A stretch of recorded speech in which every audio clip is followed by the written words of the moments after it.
Evet, kameramızı çevirdik. Burada barlar varmış bu sokakta. Ben fiyatlara bakmıştım arkadaşlar. Bu barda bir bira 100 baht. Çeşitli içkiler var. Benim içki kültürüm olmadığı için bilmiyorum ama her bardak 100 baht diyebilirim. Fiyatları öyle yazıyordu. Buradan da yine plaja gidiyoruz. Tabii şimdi buralar boş. Akşamları dolacak. Şu anda kimse yok. Ama gece saatlerinde çok yoğun olur. Ona şüphemiz yok. Tayland demek gece hayatı demek bir yerde de. Şurada sadece bir grup oturmuş. Anlatıyorlar birbirlerine şeyler.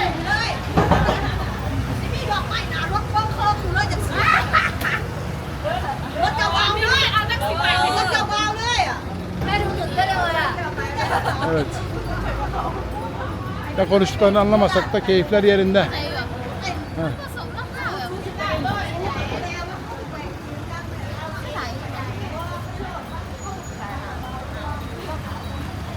Önemli olan mutlu olabilmek arkadaşlar. Bu Taylandlılar her şartı altında mutlu olabiliyorlar. Bence gördüğüm kadarıyla. Yani satıcı size yanınıza geliyor, alır mısın diyor.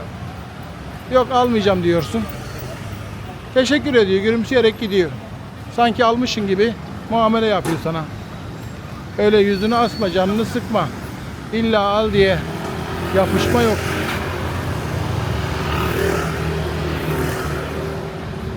Evet, ünlü Patok Beach'e geldik. Karşı yola geçersek sağ salim Patok Beach'e girmiş olacağız.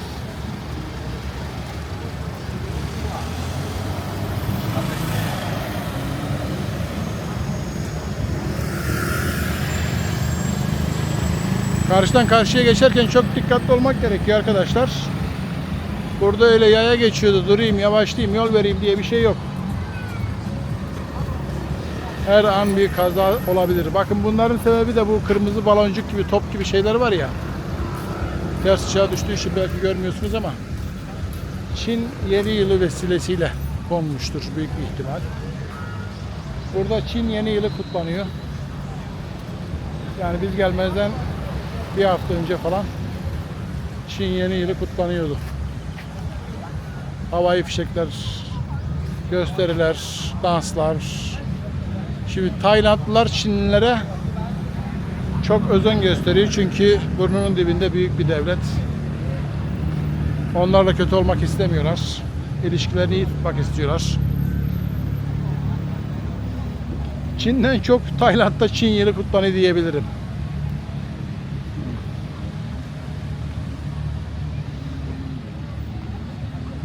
Tekneleri bekliyor karşıda. Büyük bir kruz gemisi var. Turist getirmiş. O bekliyor.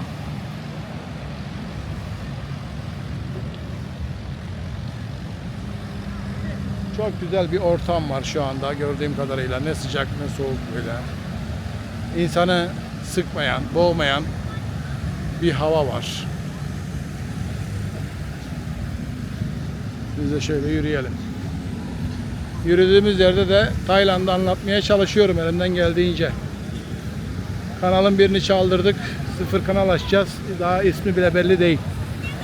Siz bu videoyu izliyorsanız ismi belli olmuştur. Artık ne koyarım ismini, yeni kanal nasıl olur bilmiyorum. Şu anda ben bu videoyu çekerken 0 kanal, pardon 0 abone var. Henüz kanalda ortada yok zaten. Üzücü bir durum arkadaşlar. 3 yıllık emeğimizi çaldılar. Onu da zaten yasa dışı reklam yaparak kapatmasına vesile oldular. Kanal da kapandı. Böyle bir talihsizlik yaşadık. Umarım o kanal kadar bu kanalda, yani yeni açacağım kanalda tutar.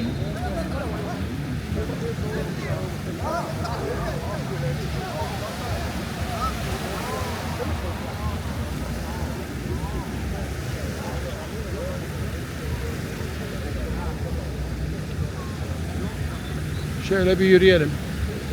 Dalga seslerini dinleyelim. Çok uzun süre dinlersek de rahatsız edici olabiliyor. Onun da farkındayım. Montaj aşamasında belki müzik falan koyarım oraya.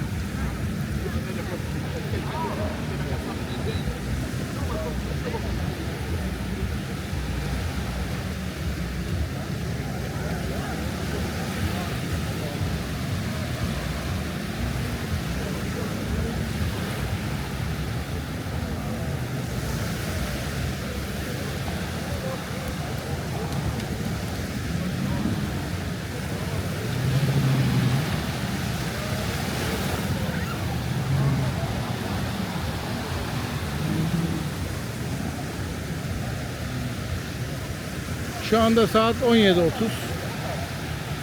Yani akşam üzeri diyebiliriz artık. Tam gezilecek,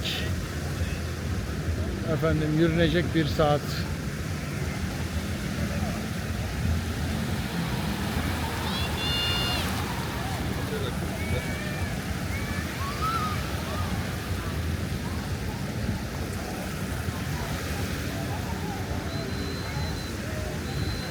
Tayland'ın doğal güzellikleri çok az ülkede vardır arkadaşlar. Yani şu plajın güzelliğini görüyorsunuz, kumlarını görüyorsunuz. Muhteşemdir bence.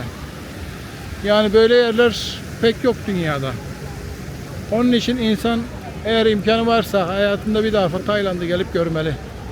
Hem değişik bir kültür, değişik bir anlayış, değişik bir coğrafya. Anlatabiliyor muyum? Yani bizim ülkemize pek benzemez. Burada siyasi kavgalar yok. Burada ekonomik kriz yok. Burada insanların birbirine böyle sürekli kızdığı, bağırdığı, çağırdığı bir ortam yok. Adamlar kavga ederken bile gülerek kavga ediyor ki ben kavgaya da rastlamadım yani. Öyle bir şey de görmedim yani.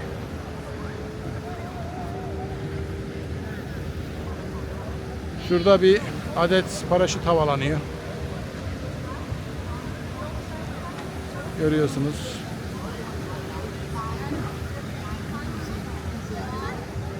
Yani imkanınız varsa Tayland'a mutlaka ve mutlaka bir gün gelin. Görün. Beğenmezseniz geri gidersiniz. Bir daha da gelmezsiniz. Burada en önemli şey insanın insana saygısıdır. Eğer siz karşıya saygılı olursanız onlar da size saygılı olur. Burada kimseye eflenemezsiniz. Onu söyleyeyim yani. Eğer şey yaparsanız, gezerseniz, buralara gelirseniz çok güzel yerler var. Biz imkanımız ölçüsünce gezmeye çalışıyoruz. Tayland'a biz 3 arkadaş geldik. İkisi döndü, tek ben kaldım. Ben de birkaç gün sonra gideceğim. Gördüğünüz gibi aslında plaj kalabalık. Yine ileride bir paraşüt havalanıyor. 2000 baht 10 dakikası. Bilmiyorum, pazarlık yapılırsa biraz düşer mi? Bilgim yok. Ama pek düşeceklerini zannetmiyorum çünkü yazmışlar yani. Karşıda 3 tane paraşüt görüyorum ben. Görüntüye yansıyordur umarım.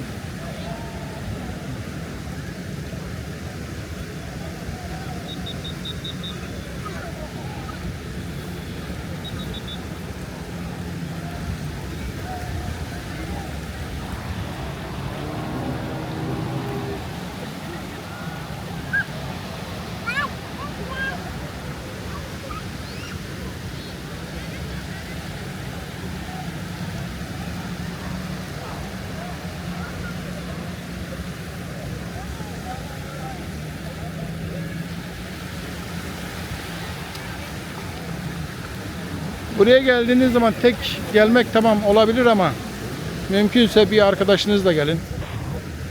Yanınızda arkadaşınız olursa daha mutlu olursunuz. Daha rahat gezersiniz. Ben şu anda tek olduğum için arkadaşlarımı arıyorum. Onlar beni bırakıp Türkiye'ye döndü.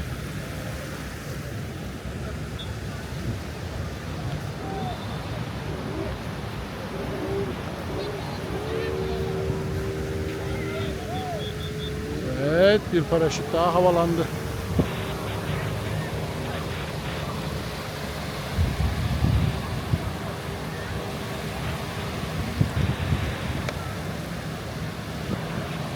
Paraşütü çeken motoru görüyorsunuz arkadaşlar herhalde. O motor işte çekiyor, 10 dakika bir dolaşıyor geliyor.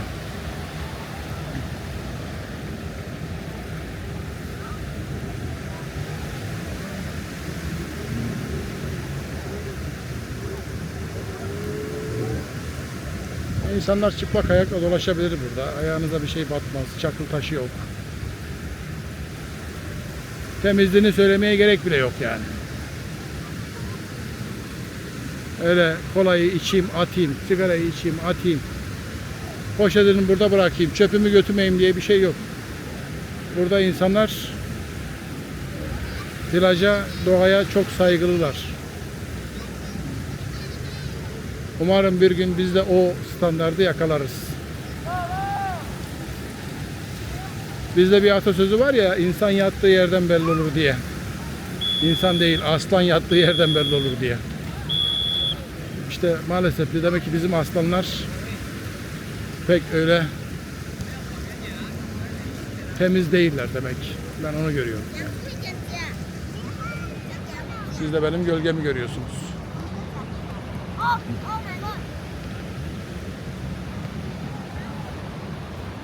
Burada voleybol oynayan arkadaşlar var ileride.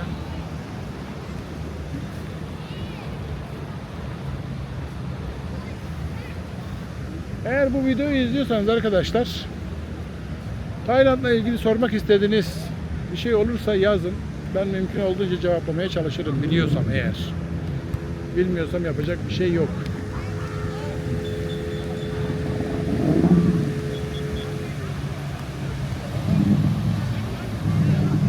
Evet.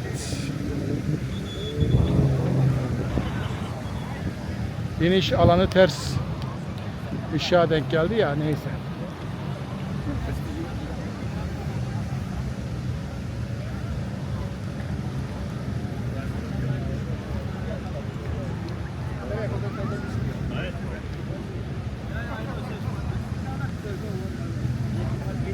Su sabah yükseliyor burada, deniz.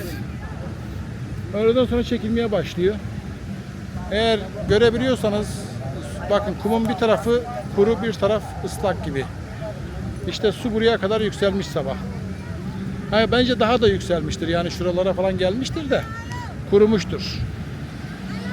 Oraya çektikçe, su çekildikçe kuruyor çünkü. Evet, oraya girmeyin diye arkadaş uyardı. Neden girmeyelim? Çünkü biraz sonra bir paraşüt havalanacak.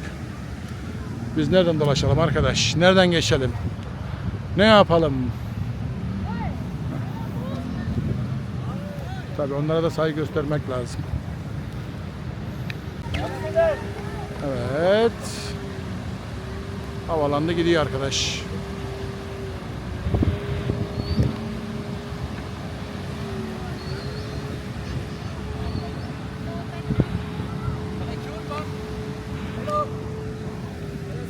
Thank you, thank you. Bana diyor ki paraşüte binmek ister misin diyor. Soruyor. Teşekkür ediyorsun. İşte o kadar. Bitti. İlla gel paraşüte bin. Sana 100 lirada indirim yaparız falan demiyor yani.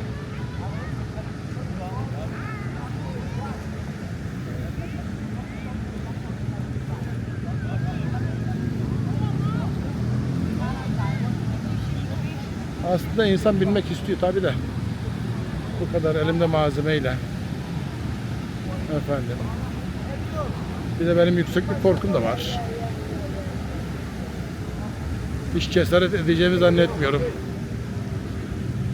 Gönül neler neler istiyor da maalesef her istediğine de cesaret edilemiyor.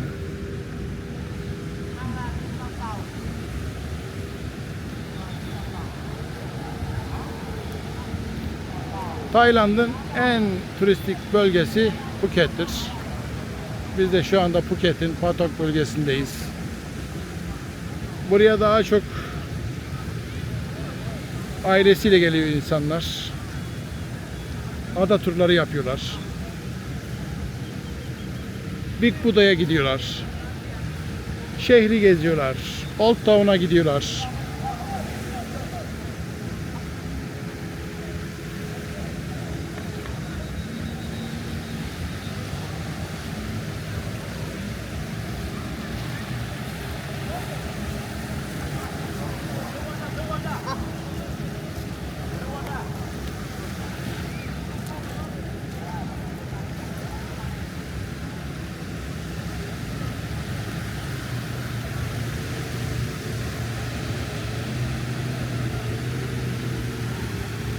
Şu paraşütlerin üstünden geçecek. Sizin için çekeyim.